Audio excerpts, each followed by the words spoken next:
السلام علیکم ویئرز، کیسے ہیں آپ؟ ٹھیک ٹھاک ہیں؟ آج جس سبجیکٹ پہ آپ سے گپ شپ کرنے کا ارادہ ہے وہ یہ ہے کہ انسان ناکام ہونے کے بعد کیسے اپنی تمام قوتوں کو مجتمع کرے اور پھر ایک دفعہ زندگی کے سفر میں پوری آب و تاب کے ساتھ، پوری دل جمعی کے ساتھ وہ کوشش کرے اور ماضی پہ افسوس کرنے کی بجائے، کوڑنے کی بجائے پھر وہ ترقی کرے، پھر وہ کامیابی کی طرف اپنے سفر پر گامزن ہو۔ ویورز، کہا جاتا ہے کہ ناکامی جو ہے وہ کامیابی کا زینہ ہے، یہ آپ نے بہت دفعہ سنا ہوگا۔ واقعی ناکامی جو ہے وہ کامیابی کا زینہ ہے۔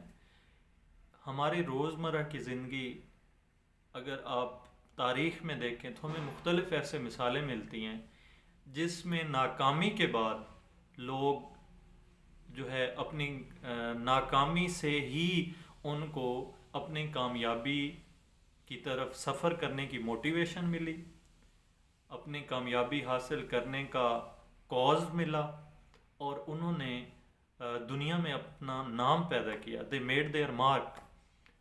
تو اس لیے ویئرز، ناکامی کو دل پہ نہیں لینا چاہیے۔ آپ جاپان کی مثال سامنے رکھیں۔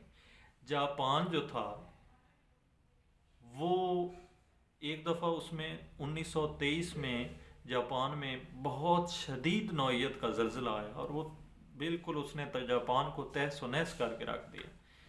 پھر دوسرا آپ اسے زلزلہ کہیں کہ 1945 میں 14 اگست 1945 میں Japan per U S A نے اٹامک اٹیک کیا، جس کے بعد جو اس کے سب سے دو بڑے صنعتی شہر تھے ناگاساکی اور ہیروشیما، وہ جو تھے دے ور ریڈیوس ٹو ربر، اور بالکل ہر چیز تہس نہس ہو گئی، برباد ہو گئی۔ لیکن جاپان نے اس کو اپنے حواس کے اوپر اس کو سوار نہیں کیا۔ اگر آپ جاپان میں جائیں تو جاپان میں آپ کو اینٹی امریکہ سینٹیمنٹ اب نظر نہیں آئے گا۔ انہوں نے اپنی جو غصہ تھا، ان کے اندر جو ہار کا افسوس تھا، جو ان کے اندر شکست تھی، اس کو انہوں نے موڑ دیا صنعتی ترقی کی طرف۔ انہوں نے ایجوکیشن حاصل کی، انہوں نے ٹیکنیکل ایجوکیشن کی طرف گئے، اور with in short Spain of time, قوموں کی زندگی میں 20 سال 30 سال ایک کوئی اتنا بڑا عرصہ نہیں ہے، انہوں نے اتنے عرصے کے بیچ ہی اپنے آپ کو اپنے پاؤں پہ کھڑا کیا۔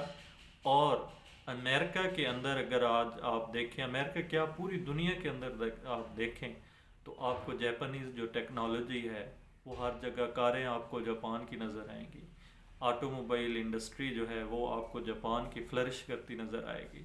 آپ الیکٹرانکس میں دیکھیں، جاپانیز جو پروڈکٹس ہیں وہ کتنی ریلائبل ہیں۔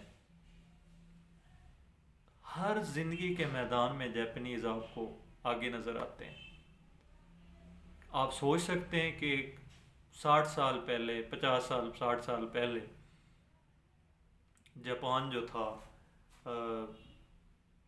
وہ بالکل تباہ ہو گیا تھا، اور ایسا ملک کیسے اتنا اپنے پاؤں پہ کھڑا ہو سکتا ہے کہ وہ دنیا کو لیڈ کر رہا ہے in terms of industry, in terms of economic development. اسی طرح ڈیئر ویورز، اگر آپ کسی سڑک پہ جا رہے ہیں، میں آپ کو مثال دیتا ہوں، آپ کسی سڑک پہ جا رہے ہیں، روزمرہ ہم جا رہے ہوتے ہیں، آگے آپ کو ایک بورڈ نظر آتا ہے جس پہ لکھا ہوا ہوتا ہے کہ سڑک بند ہے۔ آپ بتائیں، کبھی آپ نے یہ دیکھا ہے، آپ کے مشاہدے میں یہ آیا ہے کہ لوگ جب وہ بورڈ دیکھیں تو وہیں سے واپس ہونا شروع ہو جائیں؟ کبھی بھی نہیں آیا ہوگا۔ سوری، کبھی بھی نہیں آیا ہوگا۔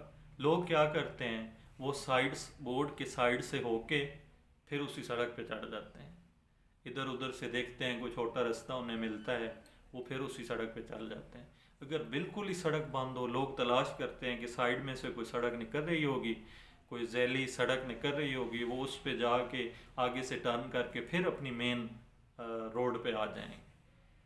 زندگی کا جو سفر ہے اس میں بہت سارے ایسے مقامات آتے ہیں جس میں آپ کو ایسے لگتا ہے کہ سامنے آپ کو بورڈ نظر آتے ہیں کہ سڑک بند ہے. ڈیئر ویئرس، وہاں آپ کو رکنا نہیں چاہیے. وہاں آپ کو اپنے سفر جو ہے، آپ کی جو منزل ہے، آپ کا جو ٹارگٹ ہے، آپ کی ڈیسٹینیشن ہے، اس سے واپس نہیں آنا چاہیے.